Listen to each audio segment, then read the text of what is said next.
Thank you, Destiny. Hey everyone, thanks for tuning in. I hope you and your loved ones are staying safe. Man, this COVID-19 crisis is unlike anything we've ever seen, and I've seen a lot. But I heard somewhere that the darkest hour is right before the dawn. There's a lot of good in this world. I've seen it and felt it. We're gonna be okay if we stick together and help those who need it the most. People like me and all the other kids and families at Mercy Home. This is our challenge. Trust me, I faced much harder challenges than this, and I came out on top. If I can do it, so can you. It's funny that this virtual graduates luncheon is hosted by the Leader Council because before I came to Mercy Home, I wasn't a leader. I was a follower. If somebody said, "Hey Dre, let's go skip class," I'd be like, "Yeah, let's go." School was rough for me. I didn't care about it at all. I didn't understand it because I didn't try. I wasn't motivated because no one held me accountable. I goofed off, disrespected the teacher. My grades were bad, straight Fs, except for gym. That was the only class I passed. At the time, I was living with my mom. Nothing was stable, especially her. She struggled with drugs. Even with my little brother and I around, she would sneak off to the bathroom to get high. We lived in Riverdale, in a small apartment. There wasn't much food at home. I never went hungry, but there was never enough. Seems like I always ate noodles and bread, basic filler food. I was never comfortable there. I had to sleep on the living room floor, a couple blankets and a pillow. That was my bed. Before that, I lived with my dad, and he's the tough love type. There was a lot of friction between us, a lot of yelling too. I was taught not to talk back, so I just let him rant about my grades and poor choices. He worked from 4 until midnight. I was unsupervised, started running with the wrong crowd, and got exposed to adult stuff, way too young. When I disobeyed him too many times, he sent me to live with my mom. I cried when he dropped me off. I didn't want to move in with her. It felt like a punishment. Riverdale was crazy. I lost a lot of close friends to gun violence. I almost lost my life to gun violence too. I was at a park with my little brother and my cousin. This boy walked up to me talking smack, and I told him to get out of my face. He came up to me, put a gun in my face, and said, "Stop playing, like I won't pop you right here." I was scared. I didn't want him to shoot me, especially in front of my brother and cousin, so I stayed quiet. Eventually, he walked off. Man, was I lucky. Another time, a gunshot woke me up. I went to the window, looked down, and saw a body lying in the street. I will never forget that. I was disgusted. Why would someone even think about taking a life? Still, I started hanging with gangbangers and getting into fights. I never got too involved. I just wanted to be like them because I was a follower.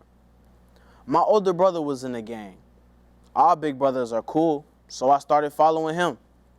Eventually, he went to jail for robbing a gas station. I was shocked, but this wasn't even a wake-up call for me. All the crazy things I was doing, like being around weed and guns, it never occurred to me that I might end up in a cell, like my brother. When my dad found out that I got held at gunpoint, he decided I needed a new place to live.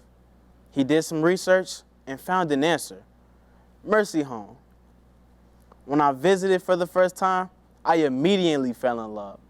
It looked amazing, it smelled amazing, everything was so nice. First impressions are everything. When I moved into Mercy Home, I felt like I was the missing piece that finally had a place to fit in. I felt connected, like I belonged. My tutors were a huge support, especially because my grades were so bad. They actually cared and made learning fun. My first quarter after living at Mercy Home, I had all A's and B's. I almost cried. I'd never seen grades like that on my report card. Since day one, all my advocates and program staff have been amazing. They care about us youth so much, maybe too much, if that's even possible. Actually, I love all of Mercy Home staff because everybody knows me and treats me like family. The guys I live with, those are my brothers. We just clicked. They mean everything to me. Without them, I wouldn't be the person I am now. Shout out to y'all. Y'all know who y'all are. Thanks to them, I feel smarter and better about myself. Hearing their stories and them hearing mine, that's how we connect. Sharing deep conversations and painful memories created a bond like no other. Thanks to family therapy, my dad and I improved our relationship. Before, it was hard talking to him about sensitive issues. I always felt like I was bugging him. But now, I can talk to him about anything. We learn how to communicate, express our feelings, and give feedback. No yelling, no avoiding topics. I see his perspective, he sees mine. We've had our ups and downs, but he's always been by my side. I'm so grateful for him because I know a lot of guys whose dads aren't around. My dad chose to be in my life. He's my hero. He literally saved my life. I brought in my perspectives at Mercy Home. I also brought in my horizons. I learned the value of hard work and earned my first paycheck working in the Learning Center. My marketing internship at the Harris Theater made me realize that my contribution matters in the workplace. They even gave me a cubicle in a rolly chair. I tried froyo for the first time, and I've never had any of those things before.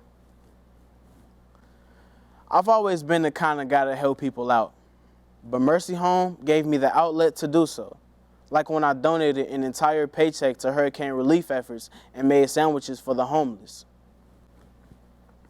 There was a time when I didn't have anything, when I had no money and wore the same clothes to school. So I know what it's like. I don't want people to go through the things that I went through, so I lend a hand when needed. Giving back makes me feel like I'm doing something with my life. Seeing people happy makes me happy. That's why I'm so grateful for you, Mercy Home's donors. I appreciate every single one of you. You believe in us and understand that some of us come from not so great places. By helping young people like me, you use your compassion and goodwill to provide solutions, which is what the world needs right now. Mercy Home always kept me focused when it came to my education. Thanks to their academic support, I can proudly say that I graduated from Jane Addams High School with all A's and earned a Principal's Award. This fall, I plan to study marketing at Harold Washington College, then transfer to a 4-year school, making me the first in my family to attend college. To all my fellow graduates, we did it. We faced our challenges and succeeded. But more challenges lie ahead. Right now, we're stepping in a future that feels uncertain. But one thing is certain: Mercy Home's love and support for each and every one of us. They showed us we are resilient. They taught us to take charge of our own destiny.